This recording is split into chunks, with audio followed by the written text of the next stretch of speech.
Well, today we've spent a lot of time talking about Australia's competitiveness or lack therein. You've heard from some of the most senior business leaders in Australia saying they'll direct more capital in the future overseas rather than here. Economic competitiveness was on the table for discussion on day 3 of the Economic Roundtable, and the discussion was led by the former chair of the ACCC, the Australian Competition and Consumer Commission, Rod Sims, now co-founder of the Superpower Institute, which seeks opportunities in a post-carbon economy. And I spoke with Rod Sims just a little earlier. No, it's very accurate, Ross, and I talk to companies all the time and they're extremely frustrated. I think it's got a lot to do with inappropriate regulation, different regulation between states, and very slow application of the regulations we've got. All of that can be addressed if we set up a systematic process to do so. But it's absolutely urgent because, as you say, we're losing companies who are going overseas.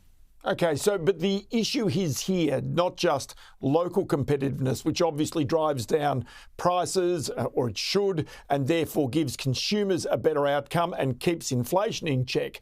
The real issue here is international competitiveness, and it seems as though in many areas Australia has lost that competitiveness, be it on tax, be it on industrial relations, be it on just basically the speed of execution. These things, and energy prices is the absolute key. These things are the common sort of, if you like, factors that these chief executives are talking to me about. Absolutely, Ross, and the slow approvals process is a national embarrassment. Just to get anything done, it seems, in Australia, the approvals that you've got to go through at various levels of government just take an embarrassingly long period of time. I talk to companies and they tell me how long it takes in Australia, and then they tell me how long it takes to go elsewhere, and they're going elsewhere simply on the basis of that slow process. So totally agree with that. On energy prices, look, the best thing the government could do would be to get the East Coast gas prices down. That would help get electricity prices down.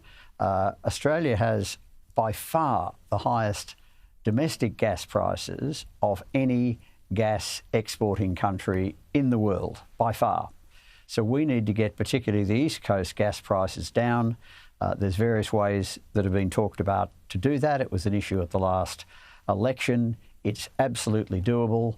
Indeed, the international companies operating here really understand that the high domestic prices here are unsustainable and damaging their right to operate export industries. Which goes back to your original point, which is the lack of speed in executing and saying yes to projects. I'm thinking here Narrabri, Beetaloo.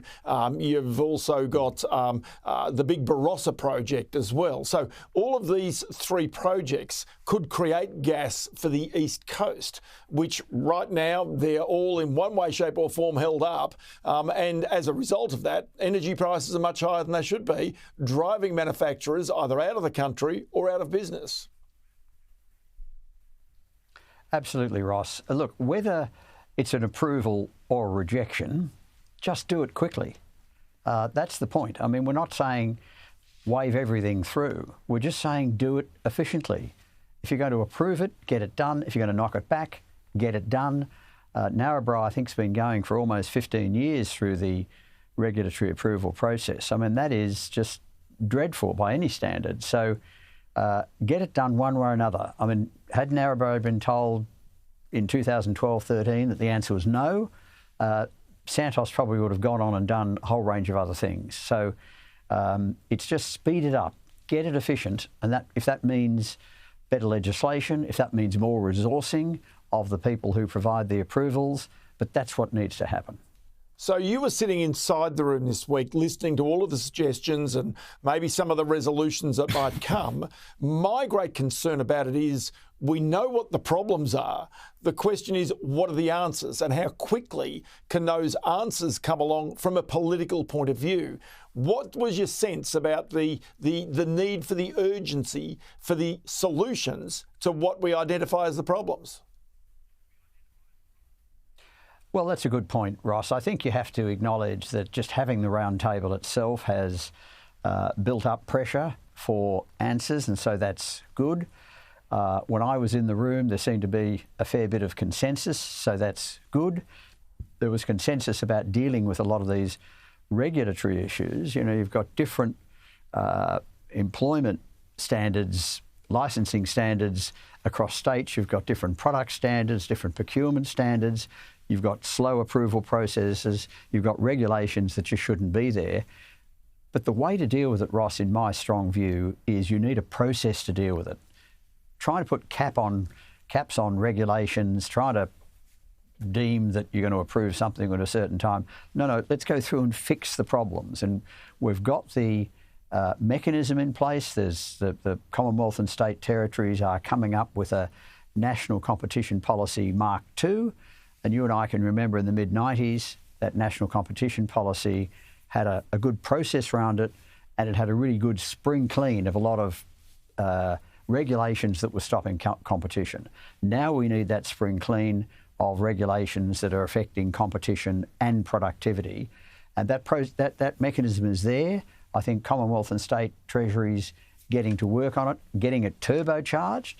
There needs to be money to reward states for changing things so that we get the incentive mechanism we had 25, 30 years ago. It can work reasonably quickly, Ross, if you staff it up appropriately and get it going. But top-down desire for change won't go anywhere. You need the Commonwealth and state treasury people working together methodically to go through these things. Yes, they can be given some priority targets, and the slow approvals process has to be number one. But there's a range of things I think they can do quickly, and I think everybody in the room that I sat in would applaud that. So let's just get on and do it, but make sure you've got a process to drive it, Ross. It won't be top down. It's got to have people working on the mechanics of these regulations to get them changed and having a clear objective, which is probably in this instance productivity. So what frightens me, to be honest, is that we have a first world social welfare system. And it doesn't matter where you look, that is baked into the budget. It's expensive. It doesn't matter whether it's the NDIS, childcare, aged care, healthcare, all of these things. And they're important, they're good. But they're only successful if there is enough economic growth coming down the pipeline. In other words, that the economy is going well. Our economy is barely growing at 1%. The long-term average is at 3%. And so unless you get that economic reward coming down the pipeline, it's going to be very difficult in future to afford those first world social welfare systems that Australia has already built.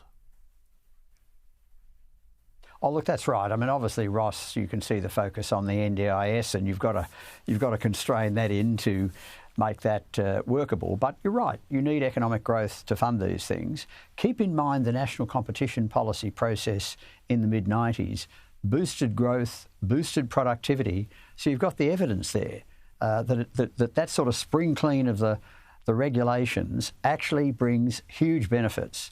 And here we can see the problems writ large. We just need to get a process to get on and do it. And the faster that process is put in place, the faster we'll see the results, and I think the benefits will flow. And the benefits for growth, Ross, are very large. So then, Rod Sims, do you come away from the roundtable this week confident? Do you come away hopeful? What's the emotion you have when you walked away from it this week? Oh, look, hopeful, I think, Ross. A bit of confidence, because I think having the conference has done two things. It's raised community awareness of the problem, and look, to be blunt, it's put a bit of pressure on the government to now do something. And I think there are things they can do which, in the broad, will not have any political pushback. Of course, there'll be some regulations and some approval processes you're speeding up and fixing that some people won't like. But if you're doing it in the broad, if you've got a methodical process, it actually can happen, and we've done it before, Ross. We did it 30 years ago. It turbocharged productivity. Let's do it again. Let's get the resources in there. Let's get the financial incentives for the states, because once you get the financial incentives for the states, things actually happen, and they can happen quickly, Ross. And I understand your need for urgency. the government has a need for urgency to show that they're on top of this problem. And look, as I say, trying to fix the gas prices really matters, because there's a lot of industries in Australia that depend on gas, and also it would be the biggest thing you could do to reduce electricity prices, because at the margin, it's high gas prices that are affecting electricity.